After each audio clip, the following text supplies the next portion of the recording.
Hi, welcome to the Inspired Knitting Podcast, Episode 2. I am your host, Bobby, and today is March 22nd. So, to start out the podcast today, I think I'm going to start with announcements. I noticed that last week I did not do those. I did not come well prepared, so I got my show notes with me today. So, the first thing I'm going to touch on is our podcast and a new group that I opened for it. For the past 2 years, a lot of you may know that we've been here on YouTube, and we are going to stay here. We're not going nowhere. But for those of you who have iPads or phones and that and would like to watch us via iTunes, you can now do that too, thanks to somebody who is very awesome. So, this week I've been trying to figure out how to do that, and I'm pretty techie. I'm pretty good with computers, but I couldn't figure it out. So I have been watching Kristen from the Woolen Vine podcast, and she was talking about how she got her videos back up onto iTunes. So I sent her a message on Rivalry, and she is so sweet and she is so lovely. She commented back and she gave me some instructions on how to do so. So I got it all figured out now. You can now go and search iTunes, for Inspired Knitting, and you should find us. So there's that. Also, I will have a link for iTunes in my show notes today, which you can find on our website at www.sweetcomfortdesigns.com. So let me see here. You can also follow me on Twitter. I had somebody ask me last week if I on Twitter. I am. I go under my real name, which is Bobby Minnick, so you can go over there and start following me if you like. And I am also on Rivalry under X Country Girl 1986X. So if you would like to check me out there, you can as well. So, also retaining to Rivalry while I'm speaking of it, I set up a group for the Inspired Knitting podcast. So, if you would like to go on over there and check it out and join us, please do. I would love to see what everybody's working on, and I'd love to meet you all. I just created that one yesterday, and I've had a couple of people join in already. I have a general chatter thread where you can introduce yourself, and I have started a finished objects thread where you can share what you're working on. So this week so far, we have Olivia B. She is from Minnesota. Hi, Olivia.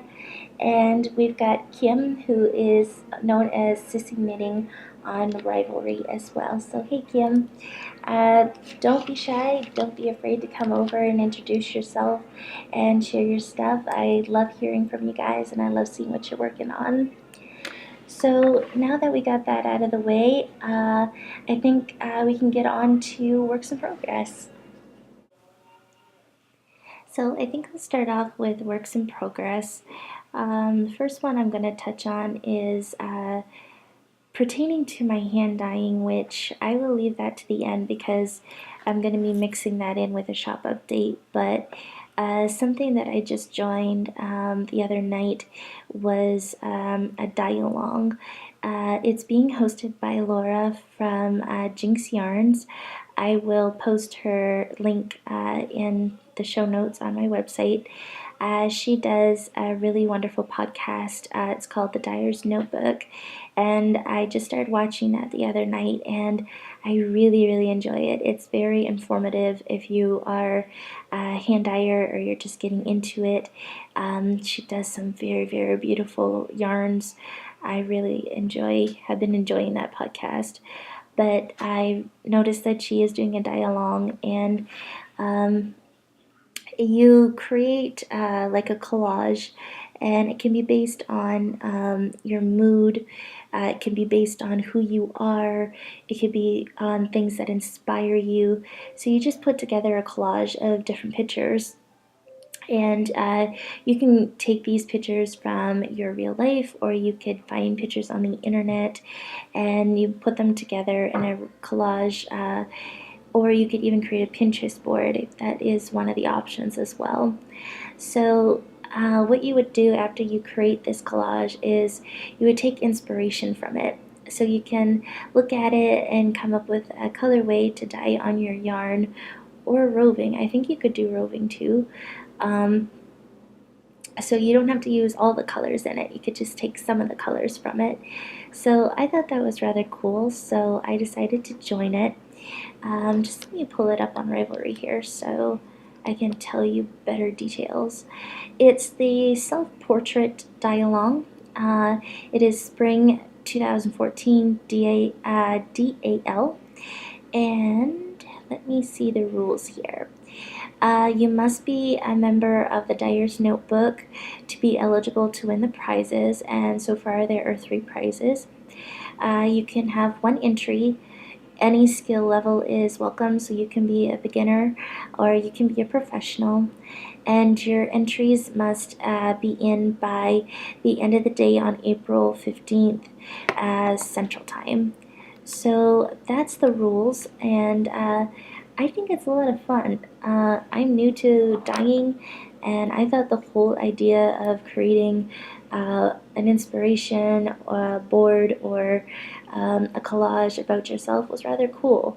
I never thought about doing something like that to add it into my dyeing, so it's been a fun experience for me so far. My board is kind of about me and kind of what my inspiration is right now. So I created a Pinterest board that is filled with things I love. So I really, really love beaches. I love the tropics. I love beautiful sunsets. I love flowers. I even took some inspiration from some of the pictures I was finding from Cuba of classic cars. I really love old cars. I love classic cars. So I mix that all into my board of inspiration, and I must say that that is really addicting to do, because now I'm thinking of several colorways that I want to create. So it's really cool. So I do recommend that you check that out, and I recommend that you check out Laura's podcast, because it's amazing. So again, I will have that all linked in the show notes so you can find it. So now that that is done, I'm going to go on to my works in progress. I have joined another knit along this time. It's being hosted by Erin, Give Me Yarn 418. She is doing a sock along, and let me just pull that one up too, because I can't remember when that one ends. Let me see here. I had it here. Okay, it is the sock knit along, and it is starting March 15th to April 30th, and it will end at 11:59 p.m. Eastern Standard Time on the 30th of April. You must cast on your socks from the 15th of March and have them completely finished with the ends woven in by the 30th of April. You can use any pattern that you want to. You can knit them, you can crochet them, you can loom them, or you can knit them up on like an Addy or something, like a knitting machine. You may enter as many pairs of socks as you would like within that time limit, and the draw prizes will be based on the number of entries at the end of the crochet along. So I joined that one, and I picked out my pair of socks to do. Let me see here. I will have links to Erin's channel. She does Thank God It's Finished podcast here on YouTube. I really love her podcast. She is a very exceptional knitter and crocheter. She is just so inspiring. So I will have her channel listed in my show notes, as well as her Ravelry group as well, if you'd like to join the sock along. So the pattern I chose to do is, I'm just trying to find it here, the Level Up Socks by Heather Kinne, Kinne. She is Heather from, oh god, the Fiberista Files. She Highland Handmade. She is also a hand dyer, and she is known as Boutros Babe on Ravelry. So she is doing the she has a pattern, sorry, for the Level Up socks. And here they are. It's got this very beautiful cable. I am doing this in Knit Pick Stroll Tunnel. This is the Pearl Scent Tunnel colorway. It's fingering weight. The colorway is kind of being washed out right now, but it's like tones of beige, different tones of beige, and I think a gray. Maybe I'm wrong. I think there's even gray in there. But it's very, very pretty. I did a 1x1 twisted rib and then just followed the pattern. The cable is very intimidating, actually, or at least it was when I started it. I looked at it, I'm like, oh, cable, I love it, I gotta do it. And when I opened up the pattern, I'm like, oh my gosh. It's easy to do. It's not that it's hard, but there's a lot going on. There's a lot of twists in it, and yeah, you definitely have to have your concentration when you're doing this, and you got to have your pattern in front of you.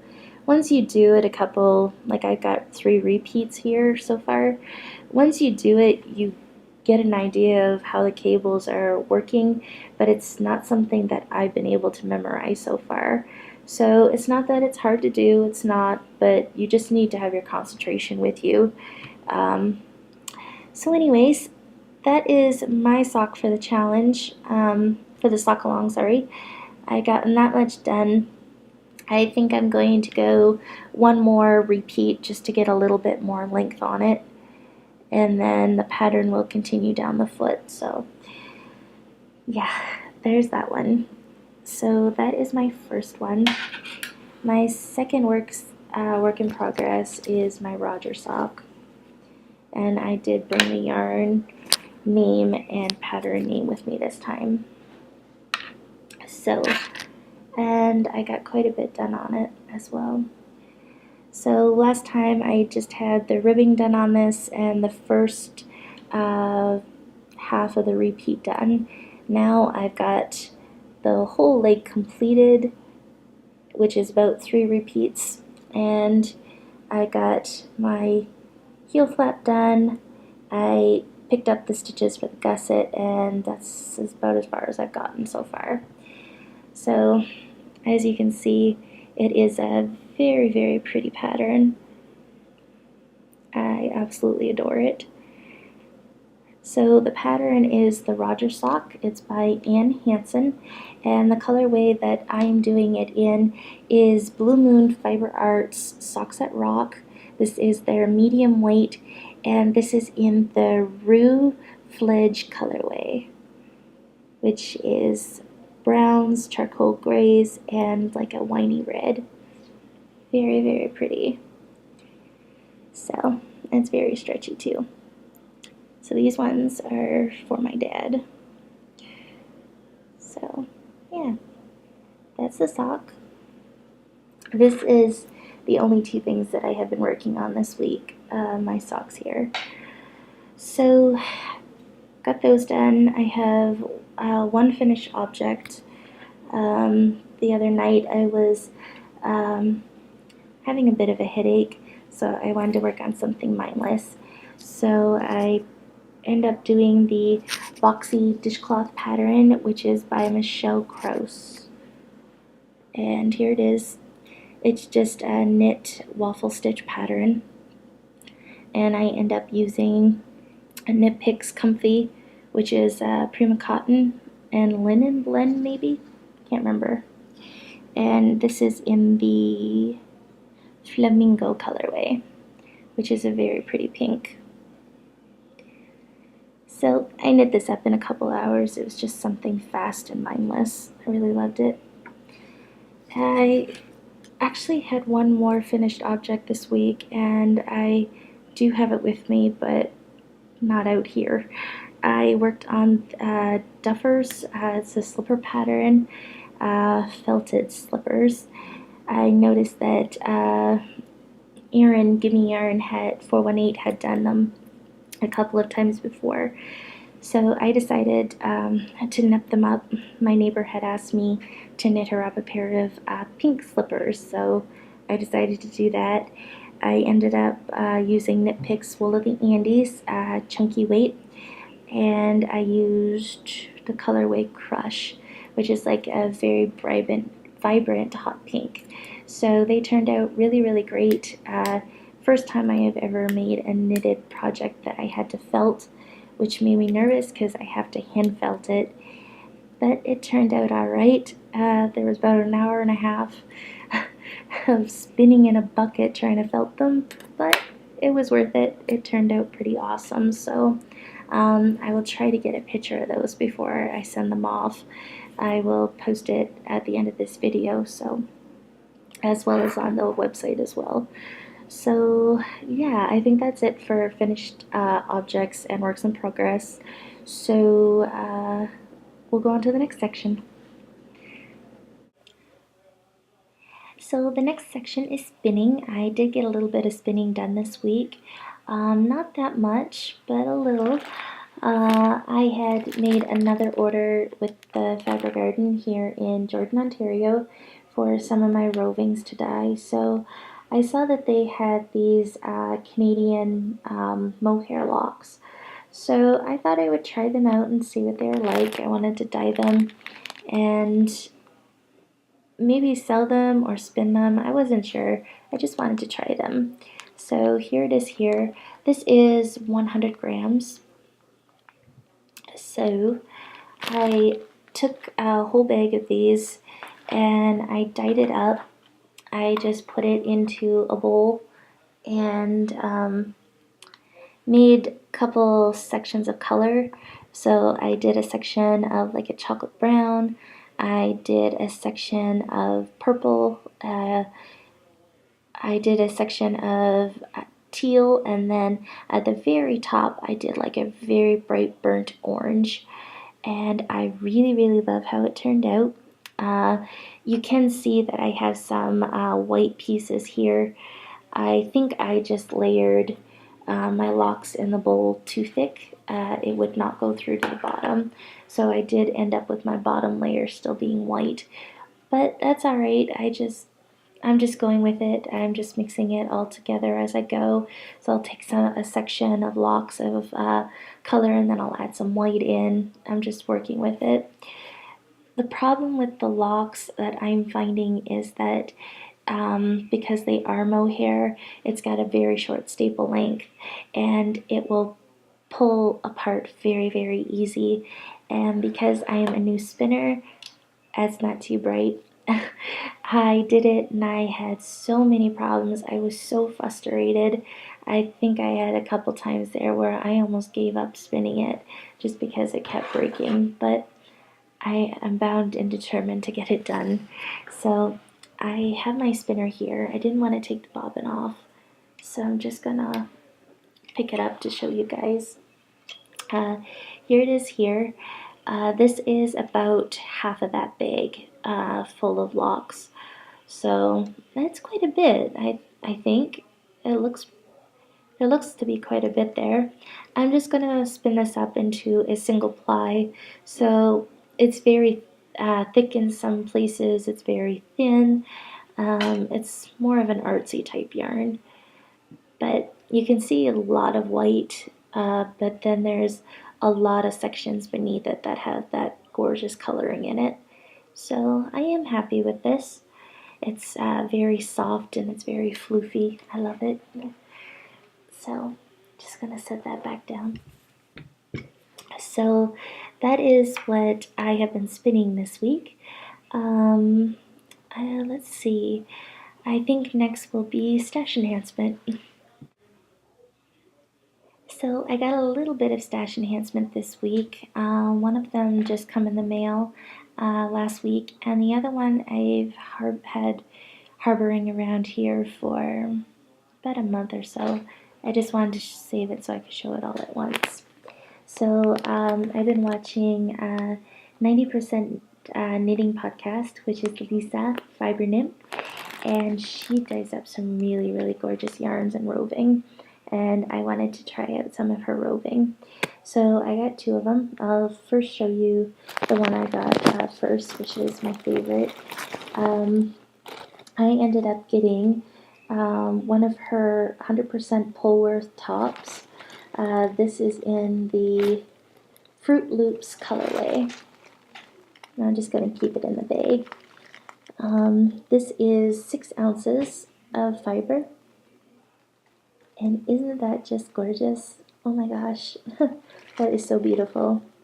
I almost don't want to spin this up, it's so pretty. So I got this one. And then this one just came in last week for me. This is one of her 3-ply roving sets. So you get 3 2-ounce bumps of fiber dyed up in the colors of your choice. So it is 100% blue face lister top, and the colors I chose were turquoise blue, sapphire blue, and grape juice purple. And here they are here. I'll hold it like that. There you go. So that is what I got for stash enhancement, and I am so super excited about these. I can't wait to spin them up and see what they're like. And I'll show you Lisa's card here.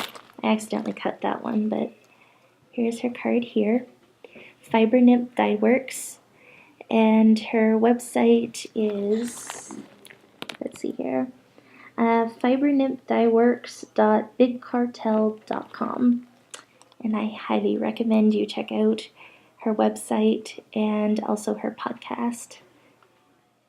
So that's stash enhancement this week. Next we'll go on to hand dyes and shop update. So my adventures into hand dyeing have continued this week. I dyed up a couple more rovings, and I've started to dye a little bit more yarn. I have dyed some before, but they're just like playing around with colors and that. Since I'm new at this, there's nothing really that I'm too proud of or would want to sell or anything like that. So I will start off with my rovings first. So since it was St. Patrick's Day, I wanted to create something for that, and I ended up doing this one, which is a couple shades of green. So I did a medium green, and I did teal, and then I mixed together a beautiful golden yellow, but it ended up bleeding into my green here, so I got like a really vibrant lime green, but I don't mind. I really like that. It's alright. So I did that one, and I did this one, which it's got a bit of green in it, and I did teal again, and I put black. As you can see, you can only see a little bit of that black peeking through here. The rest of the areas that are pink were supposed to be black. My black ended up breaking into these gorgeous shades of pink. And you can see a couple areas here on my teal also broke as well into a couple shades of purple and that pink again. So I really don't mind that. I like it. I think it's pretty. So that's alright with me. The last one of my rovings I absolutely love. I could never replicate it again because typical Bobby did not write down what she did. So I have no idea how I created this. But by the looks of it, I had some electric blue, which is that gorgeous blue there. I had some purple, which I think is electric as well, and then I went for the black again, but they end up breaking into the shades of pink, and I think my purple broke as well. I got some pretty green in here, just all different shades. I don't know why my dyes keep breaking for. I don't know if it's because they're food coloring or maybe I'm using too much vinegar. I do use quite a bit of it when I do use the food colorings, just because I want it to stick to the yarn. I don't want it to wash out, and I want it to be able to exhaust. So maybe it's too much vinegar that causes the breaking. It doesn't really matter. I mean, it created something very, very pretty, so I'm alright with that. So there's this one. All three of these are all done in 100% BFL. So there's the roving. I have another one here that I did up. This is a 50-50, so it's merino and tencel. Tencel, not exactly sure how you say it. Let me figure out how to hold this here. So here it is. I've got it braided up. I did shades of teal and royal purple. And I did have a little bit of breaking with this one as well. You could see a couple spots where it's blue. And then a couple spots in my teal end up breaking a little bit as well. But not so much as the rovings do. So here's that one. And then my last three I have to show you are yarn. All of these are on superwash base, so it's 75% superwash merino and 25% nylon. And the first one I'm going to show you is another one of a kind, because I don't think I could ever replicate it again. I end up trying the submersion technique, so I would dip my hank into the dye bath. I started off with like a minty green. It wasn't really pastel-y, it was a little bit darker. I ended up tying some knots in it, and I submerged it in Definium blue, which really turned off more purple than it did blue. And then I laid it all out and I hand painted on some brown. I thought that would look alright. I thought it would look pretty, but it just didn't to me. I wasn't feeling it. So the next day I got some Happy Mail from Knit Picks. I had picked up the Greener Shades acid dye kit, and so I thought, alright, well, I'm never going to be happy with it, so I'll just over dye it. And this is what I got. I hand painted on the acid dyes.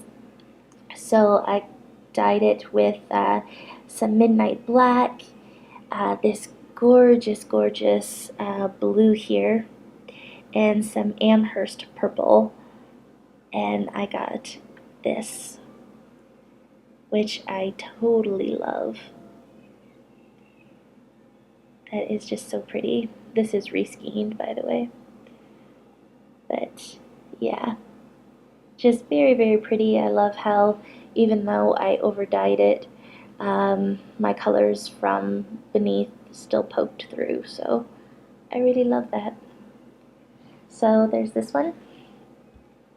The next one is also a mistake as well. See a pattern here? I never write stuff down. So when I first started dyeing, I had taken a hank, I laid it out, and I broke it into thirds, like sections of 3 colors. So I dyed the first one in electric pink, the next section in electric green, like a lime green, and then the last section was electric blue. Did not like that. So I did the same thing. I took it out this week and I over dyed it with my acid dyes.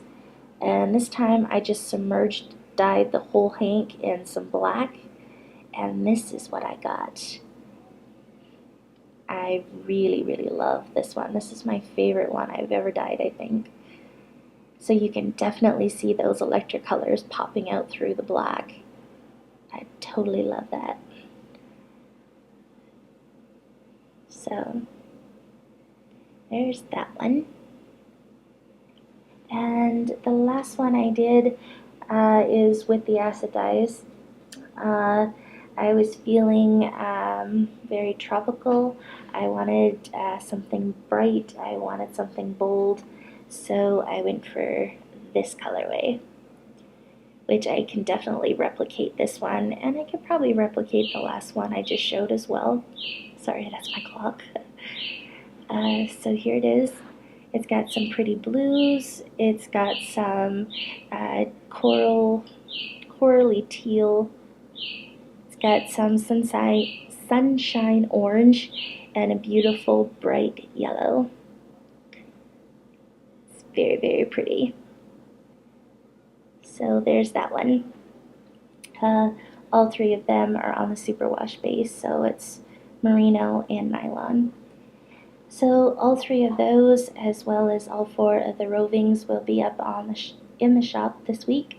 I was thinking of putting them up after I did the podcast, which is Saturday, but I think I'm gonna wait and do it on Monday, just so it's more fair. If anybody that watches would like something, they have a chance to go over and check it out and get it if they would like to do so. So the update will be on Monday about 1 o'clock Eastern Standard Time. So if you would like to check that out, you can find a link to it on our website, which is sweetcomfortdesigns.com. I have a banner to the right of the page, as well as at the top right.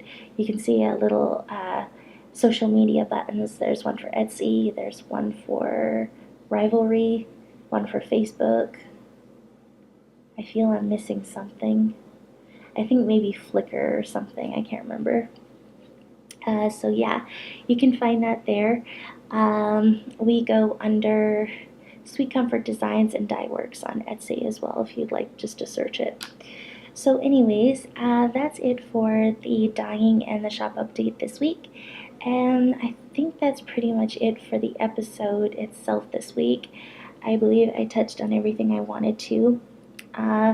Be sure to go over to the website and the show notes to check out the links to Jinx Yarns Dye Along. It is tons of fun to do, so I really recommend it if you are a hand dyer or would like to start into it. And also be sure to check out Erin's TJIF group on Rivalry to join the sock along if you'd like to do so as well. So that is all. Again, refer to our website for show notes and to the links to our Rivalry and that, where you can check out all of the patterns that I described today. And yeah, till next time, I will see you in 2 weeks from now. Take care, good care, and be good to yourselves. Bye.